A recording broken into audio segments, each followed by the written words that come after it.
Hello students, कैसे हो। जैसे कि आपको मैंने लास्ट वीडियो के अंदर अपने बताया था कि फर्स्ट यूनिट +2 के अंदर कैपेसिटर का टॉपिक मोस्ट इम्पॉर्टेंट, कोई बोर्ड हो कोई एग्ज़ाम हो, एक क्वेश्चन कवर वहाँ से होता ही होता है। तो उसी कंटिन्यूटी में ये सेकंड वीडियो है हमारा कैपेसिटर के ऊपर। अगर उसको नहीं देखना है तो पहले उसको देखना, फिर इसको कंटिन्यू करना है। इस वीडियो के अंदर हम लोग कैपेसिटर्स को सीरीज और पैरेलल के अंदर लगाना सीखेंगे। कैसे लगाते हैं, क्यों लगाते हैं, सब यहाँ देखेंगे। और वीडियो के लास्ट में जब आपको पसंद आए तो उसको लाइक एंड सब्सक्राइब करना नहीं भूलना है। सीरीज एंड पैरेलल, क्या मतलब होता है सीरीज और पैरेलल का। घरों में इन्वर्टर लगे होते हैं आजकल, सभी घरों में मिलेंगे आपको इन्वर्टर। लाइट आने पर अपने आप ऑन हो जाते हैं। तो मेन सप्लाई और इन्वर्टर दोनों पैरेलल में होते हैं। पैरेलल में एक बारी में एक काम करेगा। अगर सप्लाई आ रही है तो सप्लाई ऑन रहेगी, और सप्लाई चली जाती है तो अपने आप इन्वर्टर ऑन हो जाएगा। दिवाली पे लड़ियाँ लगाते हैं घरों में, 50-100 बल्ब एक लड़ी के अंदर लगे होते हैं। अगर हम वो एक बल्ब स्विच के अंदर डायरेक्ट लगाएं, प्लग के अंदर स्विच को ऑन कर दें, क्या होगा? पटाखा बजेगा। क्यों? क्योंकि सप्लाई तो आ रही थी 220 वोल्ट की, और उस बल्ब की कैपेसिटी है 1 वोल्ट 2 वोल्ट, बहुत ज़्यादा वोल्टेज दे दी तो वो डैमेज हो जाता है। तो वहाँ जो बल्ब लगे हुए हैं सारे के सारे सीरीज में लगे हुए हैं। हमारे घरों के अंदर इलेक्ट्रिकल कनेक्शंस होते हैं, फैंस लगे हुए हैं, ट्यूब्स लगी हुई हैं, बल्ब लगे हुए हैं। सभी डिवाइस के लिए अलग अलग स्विच होता है। एक स्विच को ऑन करूँगा तो एक डिवाइस ऑन होगा, दूसरा स्विच ऑन करूँगा तो दूसरा डिवाइस ऑन होगा। मीन्स वो सभी के सभी पैरेलल में है। पैरेलल में क्या होता है, सभी जगह वोल्टेज का डिस्ट्रीब्यूशन सेम होता है। पैरेलल में सीरीज के अंदर वोल्टेज डिस्ट्रीब्यूट हो जाती है।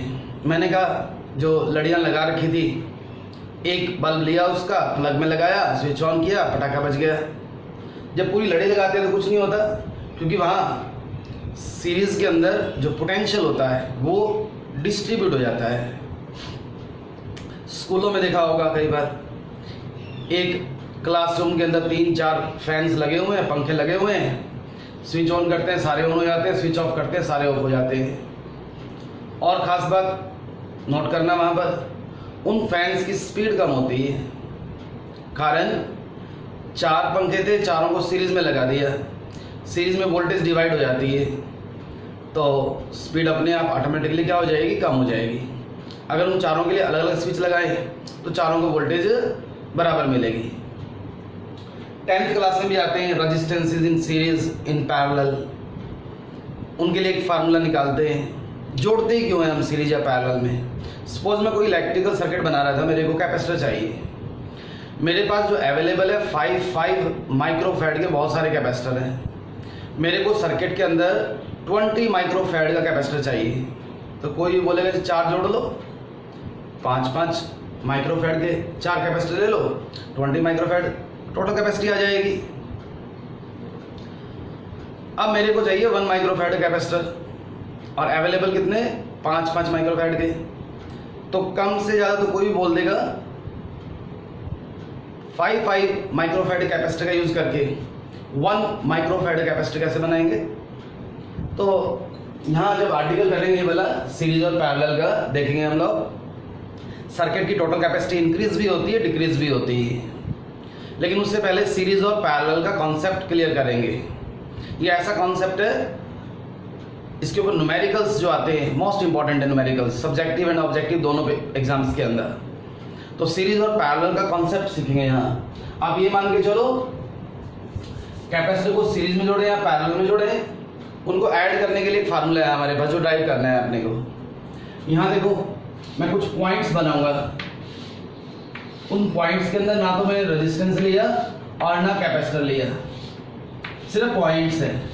आपको ये डिसाइड करना है वो सीरीज में है या पैरेलल में है, क्योंकि मेरा एम है यहाँ पर पहले आपको सीरीज और पैरेलल का कॉन्सेप्ट क्लियर करना है।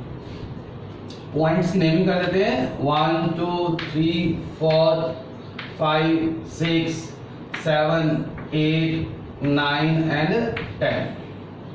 आप कह सकते हो मैंने 10 कैपेसिटर ले रखे हैं या 10 रेजिस्टेंस ले रखे हैं। अगर दो सीरीज में होते हैं तो ऐड करने का फार्मूला है मेरे पास, दो पैरेलल में तो भी ऐड करने का फार्मूला है। इन सबको जोड़कर इसके इक्विवेलेंट एक कैपेसिटर बनेगा या एक रेजिस्टेंस बनेगा। वो कितनी वैल्यू का होगा, कैसे निकालेंगे? तो आपसे क्वेश्चन कर रहा हूं, बताओ 2 and 3, 2 and 3, फिर 2 and 5, 6 and 7, 6 and 9, ये सीरीज में या पैरेलल में? 2 and 3, 2 and 5, 6 and 7, 6 and 9। अगर आप बोलोगे सीरीज में है तो आपका आंसर गलत है, अगर आप बोलोगे पैरेलल में तो भी आपका आंसर गलत है, क्योंकि हम लोग इनको ना तो सीरीज में बोल सकते और ना पैरेलल में। सीरीज में होता है एक बहुत आसान सा तरीका है, वो ध्यान रख लो। सीरीज जहां पर कोई चीज सेम रहती है, पैरेलल जहां पर कोई चीज डिस्ट्रीब्यूट होती है।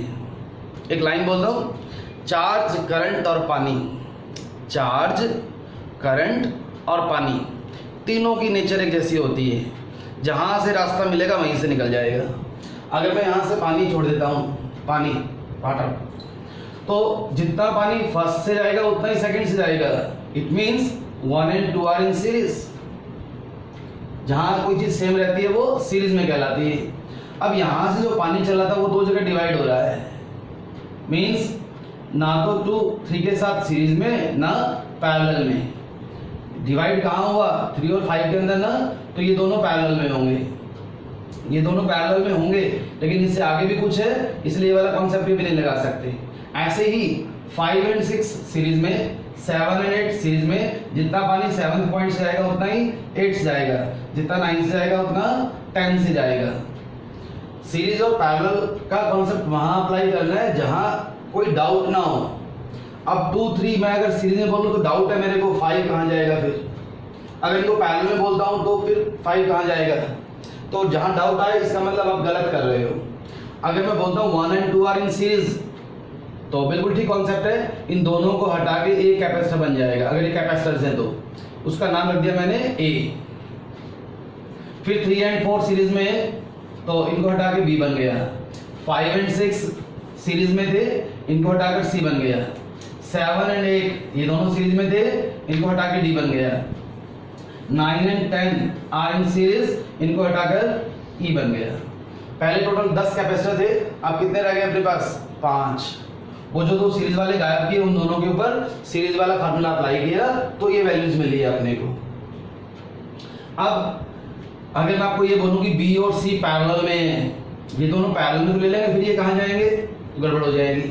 आप यहां से स्टार्ट करोगे, D and E are in parallel. क्यों? जो जितना पानी सी से चला वो दो जगह डिवाइड हो गया, it means these two are in parallel. तो यहां दोनों पे पैरेलल का फार्मूला लगेगा और एक कैपेसिटर मिल जाएगा अपने को। मान लो कौन सा मिल गया? एफ। उन दोनों को हटाकर अब ये दोनों किसमें है? सीरीज में, तो इन दोनों को हटाकर एक मिल गया नया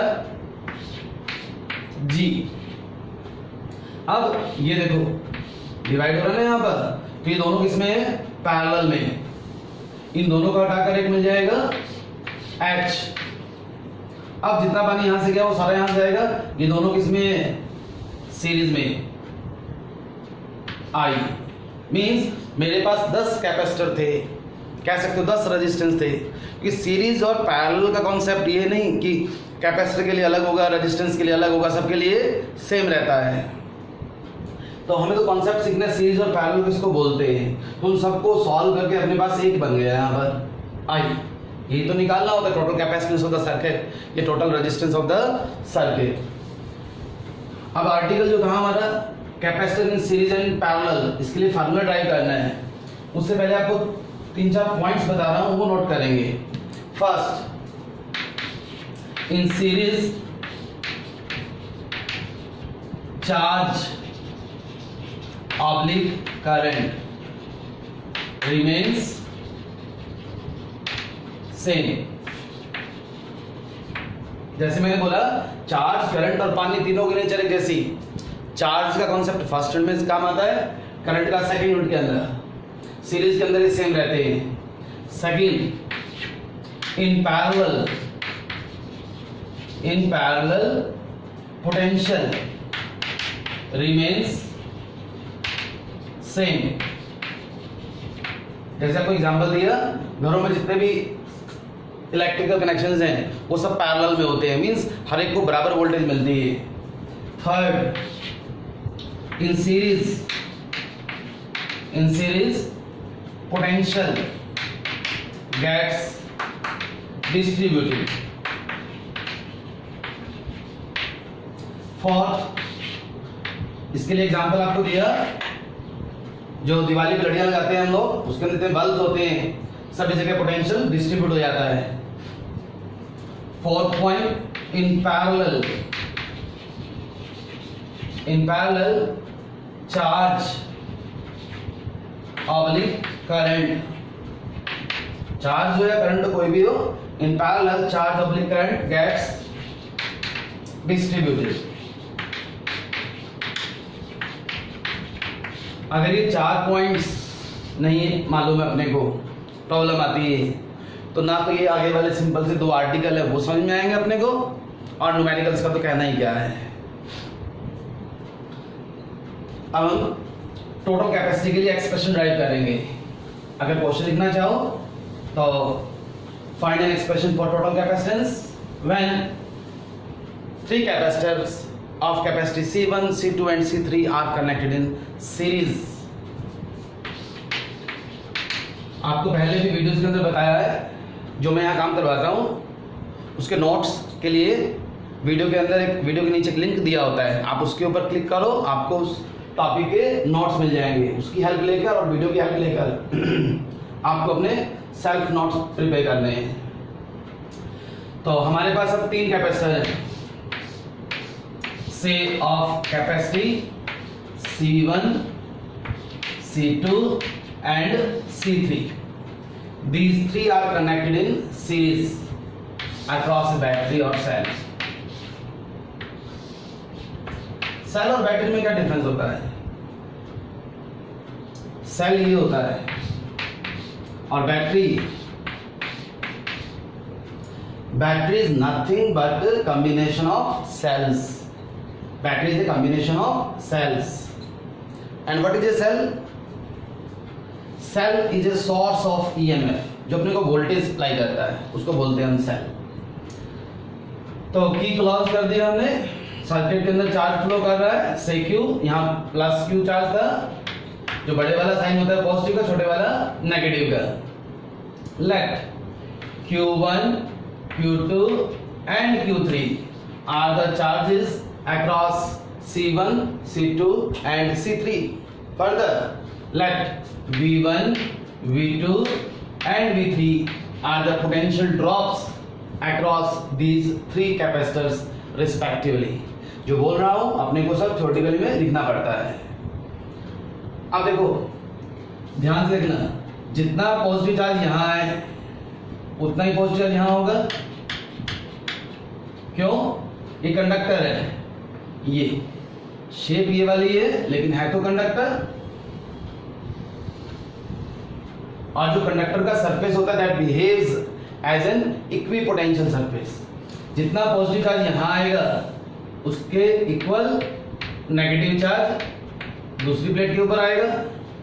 फिर दोबारा ध्यान से देखो, ये इंग्लिश का H वर्ड बन रहा है, मींस ये जो कंडक्टर कह सकते हो H शेप में, कंडक्टर के एक एंड पे जितना नेगेटिव चार्ज आएगा दूसरे एंड पे उतना पॉजिटिव चार्ज आएगा। फिर सिमिलरली यहाँ उतना ही नेगेटिव आएगा, उतना यहाँ पॉजिटिव आएगा और उतना यहाँ नेगेटिव। तभी तो आपको लिखवाया मैंने, in series charge oblique current remains same.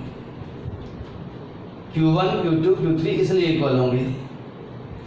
Further in parallel we can say V is equal to V1 plus V2 plus V3। V is the total potential of the battery.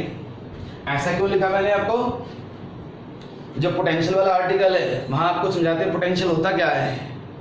1 coulomb के charge को एक point से दूसरे point पर ले जाने के लिए जो वर्क करना पड़ता है उसको बोलते हैं हम दो पॉइंट्स के बीच का पोटेंशियल डिफरेंस। मींस 1 कूलम के चार्ज को यहां से यहां लेके जाऊंगा तो मेरे को कितना वर्क करना पड़ेगा? V।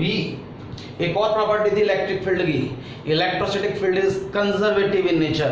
कंजर्वेटिव इन नेचर का मतलब जो चार्ज को मूव करने के लिए हम वर्क करते हैं that does not depend on path followed. आप 1 कूलम के चार्ज को यहां से यहां इस रास्ते से ले जाओ या इस रास्ते से ले जाओ, वर्क कितना करना पड़ेगा? सेम। जब यहां से यहां लेके जाऊंगा तो कितना वर्क करना पड़ेगा? V3। यहां से यहां कितना वर्क करना पड़ेगा? V2। और यहां से यहां V1। तो मैंने लिख दिया यहां से ले जाओ या इस रास्ते से ले जाओ, work done will be same. V is equal to V1 plus V2 plus V3। फिर क्वेश्चन माइंड में आता है कि यहां से यहां लेके गए तो वर्क कितना किया हमने? V3। और जब यहां से यहां तक लाऊंगा तो वर्क कितना होगा? वो कहां है? वो तो इस फार्मूले में नहीं आया। एक और प्रॉपर्टी थी, जो कंडक्टर का सरफेस होता है that behaves as an equipotential surface. तो ये तो कंडक्टर है, कंडक्टर के सरफेस पे जब चार्ज को हम मूव करेंगे then work done is equal to 0। That's why I write V is equal to V1 plus V2 plus V3। कोई प्रॉब्लम यहां तक? As Q is equal to CV। Capacitor के फर्स्ट वीडियो के अंदर आपको सिखाया था Q is equal to CV होता है, C is equal to Q by V। और V is equal to Q by C. So we can write Q by C is equal to Q1 by C1 plus Q2 by C2 plus Q3 by C3 as all Q's are equal। and लिखा है ना हमने, due to this I can write 1 by C is equal to 1 by C1 plus 1 by C2 plus 1 by C3। अगर capacitors को series में जोड़ते हैं, कितने भी कैपेसिटर हो, तो टोटल कैपेसिटी निकालने का formula 1 by C is equal to 1 by C1 plus 1 by C2 plus 1 by C3। अगर थोड़ा सा और रिमाइंड करो, 10th क्लास के अंदर भी रेजिस्टेंसेस के लिए फार्मूला था, लेकिन वहां उल्टे आते थे फार्मूले। उल्टे इन द सेंस सीरीज में रेजिस्टेंस के केस में होता है R is equal to R1 plus R2 plus R3। इसी से रिलेटेड एक छोटा सा न्यूमेरिकल कि मेरे पास दो कैपेसिटर हैं, एक 1 माइक्रोफैराड का और दूसरा 100 माइक्रोफैराड का। दोनों को सीरीज में जोड़ दिया, टोटल कैपेसिटी बताओ। मैक्सिमम बच्चे, मैक्सिमम स्टूडेंट्स गलत आंसर देते हैं। वो क्या करेंगे? 1 by C is equal to 1 by 1 प्लस 1 by 100। ये बोलेंगे 100 1 by 100, ये आंसर बोल देंगे। गलत है ये। गलत क्यों? क्योंकि हमने यहाँ 1 by C की वैल्यू निकाली है। आप पूछिएगा हमसे C की value, so C will equal to 100 over 101 microfarad. Most important thing यहाँ नोट करने वाले क्या, अपने पास दो कैपेसिटर थे, एक 1 का और एक 100 का। दोनों को सीरीज में जोड़ दिया, टोटल कैपेसिटी कितनी आई? एक से भी कम। अगर मेरे पास 50 कैपेसिटर हो, 50 कैपेसिटर्स ऑफ डिफरेंट वैल्यूज, उनको सीरीज में जोड़ दिया सबको, और मेरे से पूछा बताओ टोटल कैपेसिटी कितनी आएगी, वैल्यूज भी नहीं बताई, तो मैं एक आंसर दूंगा, इन 50 कैपेसिटर्स के अंदर जो सबसे कम वैल्यू का कैपेसिटर है उससे भी कम आएगी। इसीलिए देखो मोस्ट इंपोर्टेंट लाइन बोलते हैं, आप नोट कर सकते हो, मैं बोल रहा हूं, when n capacitors of different capacitance are connected in series, then total capacitance is less than the least। जो n कैपेसिटर थे डिफरेंट वैल्यूज के, उनको सीरीज में जोड़ा, टोटल कैपेसिटी जो आई वो सबसे कम वाले से भी कम, लेस देन द लीस्ट। कोई प्रॉब्लम इसके अंदर? अब ये वाली जो प्रॉब्लम है कॉमन होती है, इसको अवॉइड कैसे करते हैं हम? अगर हमारे पास दो कैपेसिटर हैं तो फार्मूला आपके पास कौन सा बन गया? 1 by C is equal to 1 by C1 plus 1 by C2। LCM लो, आप इस फॉर्म में याद करो, C is equal to C1 C2 over C1 plus C2। Problem कभी आएगी नहीं। एग्जाम्पल के लिए एक 3 माइक्रोफैराड कैपेसिटर और एक 6 माइक्रोफैराड का, दोनों को सीरीज में जोड़ दिया। टोटल बताओ। आप क्या करोगे, 1/3 प्लस 1/6, फिर एलसीएम लोगे, फिर लास्ट में उसको उल्टोगे। कुछ नहीं करना। 6 × 3/6 + 3 18/9, 2 माइक्रोफैराड आंसर आ गया। 2 माइक्रोफैराड आंसर आ गया। तो जब दो कैपेसिटर हो हमारे पास, टोटल कैपेसिटी निकालने के लिए फार्मूला कौन सा अप्लाई करोगे, C1 C2/C1 + C2। इसके अंदर ये एक और result, if these capacitors are of same values then 1/C will be equal to, parallel में टोटल कैपेसिटी कितनी आएगी अगर हर कैपेसिटी C है तो, देखो अप टू nth टर्म, उस केस में ये n/C हो जाएगा। तो CP सॉरी सीरीज में है ना ये, तो CS लिखेंगे यहाँ पर, CS will be equal to C/n। 10 capacitor थे, 10 माइक्रोफैराड के, सीरीज में जोड़ दिया। टोटल कैपेसिटी कितनी आएगी, 10/10, 1 माइक्रोफैराड आंसर आ गया। और एक रिजल्ट इंपॉर्टेंट, अगर दो इक्वल वैल्यू के capacitors, if two capacitors of equal value same values are connected in series then total capacitance will be half. C/2 कर देंगे ना, तो ये रिजल्ट डायरेक्ट अप्लाई हो जाते हैं। अगर इक्वल वैल्यू के हो तो ये वाला फार्मूला अप्लाई करो। अब नेक्स्ट पार्ट इसी का, कैपेसिटर्स इन पैरेलल। अभी हमने कैपेसिटर सीरीज में लगाए थे, अब पैरेलल में लगाएंगे। वही 3 कैपेसिटर ले लेते हैं, से of capacity C1, C2 and C3. These three are connected with a battery, C1, C2 and C3. Aim हमारा फिर वही, we have to find total capacitance of the network. इसका पोटेंशियल V। जब की को क्लोज करेंगे, चार्ज फ्लो करेगा। Suppose यहाँ चार्ज आया Q1, यहाँ चार्ज आया Q2, यहाँ चार्ज आया Q3। जैसे मैंने आपको बोला, चार्ज, करंट और पानी तीनों की नेचर एक जैसी। यहां से पानी छोड़ता तो वो 3 जगह डिवाइड हो जाता। कहां से कितना जाएगा वो उसकी कैपेसिटी पे डिपेंड करेगा।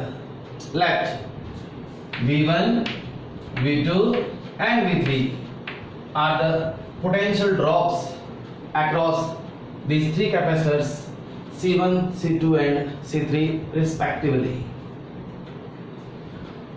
As in parallel potential remains same, I can write V is equal to V1 is equal to V2 is equal to V3।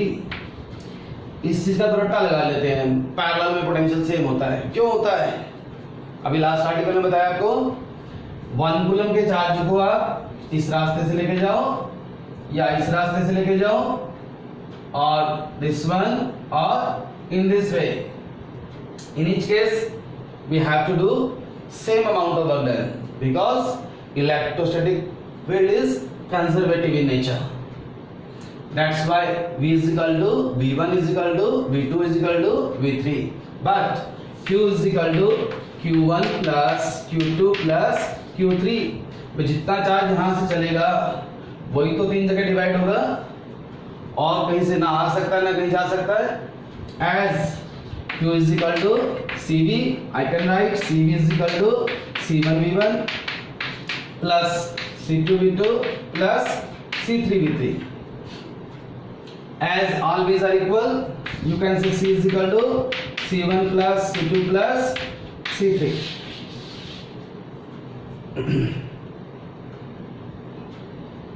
Resistances के केस में ये फार्मूला सीरीज में मिलता था अपने को, जो यहाँ पैरेलल में मिला है। सेम क्वेश्चन रिपीट कर रहा हूं सीरीज वाला। अगर मेरे पास 2 कैपेसिटर्स हैं,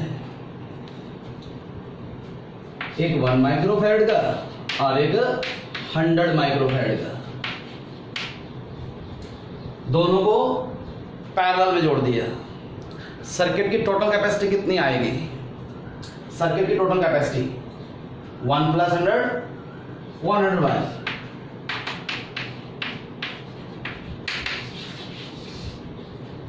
वहां कितनी आई थी? वहां का मतलब सीरीज में लेस देन 1, यहां ग्रेटर देन 100। तो इंपॉर्टेंट पॉइंट्स क्या मिला जिसको आप नोट करोगे? When n capacitors of different capacitance are connected in parallel, then total capacitance of the network will be more than the maximum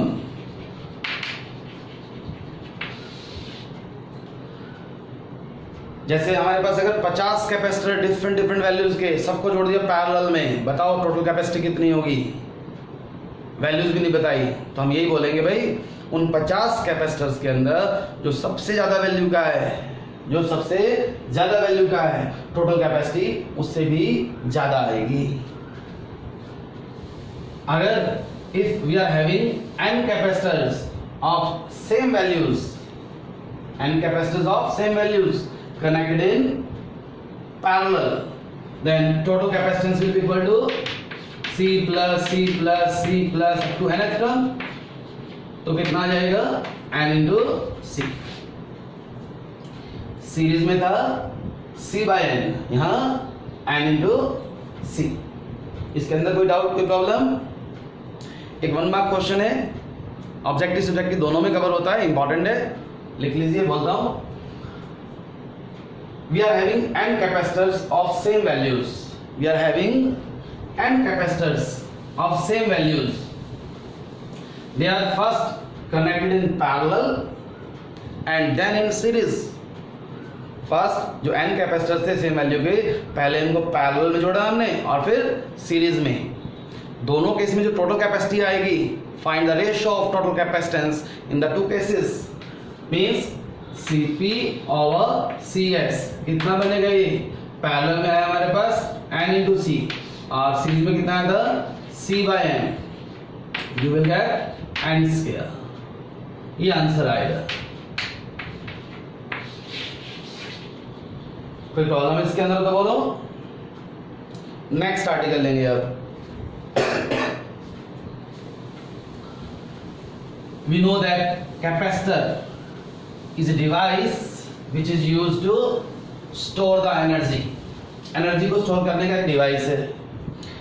In which form it stores the energy? In the form of electric field। Now question is how much energy is stored in the capacitor? तो मेरा M भी है energy stored.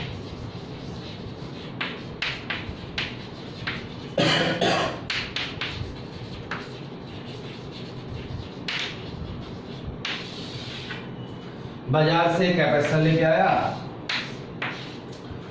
उसकी plates के बीच में ना तो कोई चार्ज होता है, ना पोटेंशियल डिफरेंस होता है, ना उसके पास कोई एनर्जी होती है। इसको प्लग में लगाएंगे, स्विच में लगाएंगे, स्विच को ऑन करेंगे तो ये अपने अंदर एनर्जी को स्टोर करेगा। प्लेट्स के पास चार्ज भी आएगा और दोनों प्लेट्स के बीच में कुछ पोटेंशियल डिफरेंस भी क्रिएट होगा। मान लो Q चार्ज है प्लेट के पास, plus Q minus Q, potential difference V का है। In doing so how much work we have to do? जो भी हमें वर्क करना पड़ेगा that will be stored in the form of potential energy.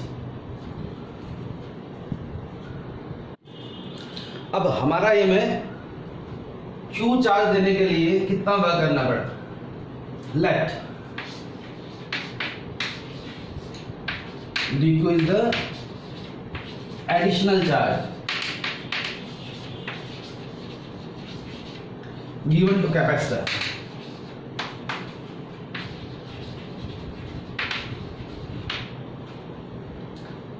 Q charge तो दे चुके हैं पहले, इसको dq चार्ज और दे दिया मैंने।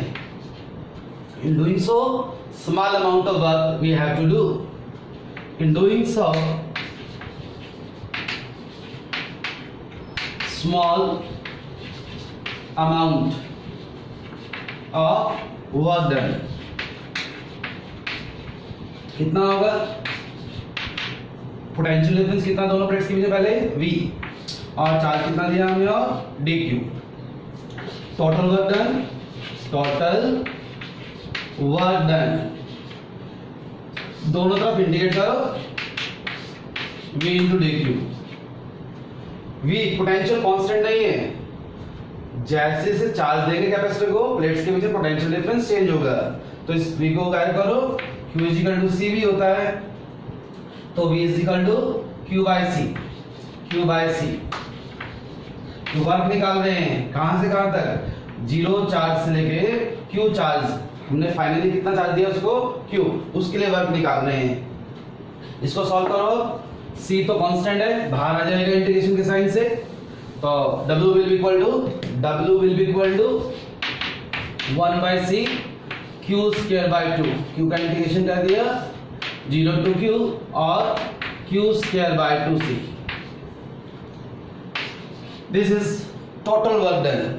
एंड इसके बाद एक लाइन ऐड कर सकते हो, this work is stored in the form of potential energy of the system. तो कैपेसिटर के अंदर जो एनर्जी स्टोर्ड का फार्मूला होता है Q स्क्वायर बाय 2C, इस फॉर्म में जनरली याद नहीं रहता अपने को, Q is equal to CV होता है। देखो यहां से इंपॉर्टेंट टर्म आ गई, एक C कैंसिल हो गया, तो हाफ CV स्क्वायर, बोलने में भी आसान है, एनर्जी स्टोर्ड का फार्मूला हाफ CV स्क्वायर। दोनों अप्लाई करेंगे न्यूमेरिकल्स के अंदर जहां जैसी जरूरत होगी, Q स्क्वायर बाय 2C और हाफ CV स्क्वायर। कोई प्रॉब्लम इसके अंदर है तो बताइए। नेक्स्ट इसी कॉन्टिन्यूटी में पार्ट है energy density of the capacitor. ये थी एनर्जी, अब निकाल रहा हूं मैं एनर्जी डेंसिटी, जैसे मास density, mass per unit volume, charge density, charge per unit length भी थी, चार्ज पर यूनिट एरिया भी था, चार्ज पर यूनिट वॉल्यूम भी था, वो 3 डिफरेंट टाइप्स की चार्ज डेंसिटी थी। अब बात कर रहे हैं एनर्जी डेंसिटी। कैपेसिटर है हमारे पास, तो A प्लेट्स का एरिया और D बीच में डिस्टेंस, तो एनर्जी डेंसिटी मींस एनर्जी पर यूनिट वॉल्यूम। एनर्जी का फार्मूला अभी तो ड्राइव क्या था, Q square by 2C, and volume, capacitor की प्लेट्स के बीच में वॉल्यूम कितना है, A उसका area into distance, A into D। यहीं से कोई फार्मूला आ जाएगा, जमा घटाई से करे जाओ। कैसे, Q square by 2AD as it लिख दिया। C कैपेसिटी का फार्मूला क्या होता है, A epsilon not over D, D से D कैंसिल हो गया, क्या बच गया, Q square by 2 epsilon not A square. Total charge over total area, surface charge density means we can write sigma square over 2 epsilon naught, क्योंकि Q by ये था sigma surface charge density. और capacitor की plates के बीच में electric field का formula क्या होता है, as E is equal to sigma by epsilon naught, यहां से मिलेगा sigma is equal to epsilon naught into E। So we can write, इसको ऊपर लिख देता हूं, now we can write energy density, इसको म्यू से लिख रहा हूं मैं, सिग्मा स्क्वायर है epsilon not square E square over 2 epsilon naught as it is, you get half epsilon naught E square. This is expression for energy density of the capacitor. जो theoretical portion है capacitor के chapter का, उसको अपने next video के अंदर complete करेंगे हम। आज जितना काम किया इस वीडियो के अंदर उसको कंप्लीट करो। Thank you.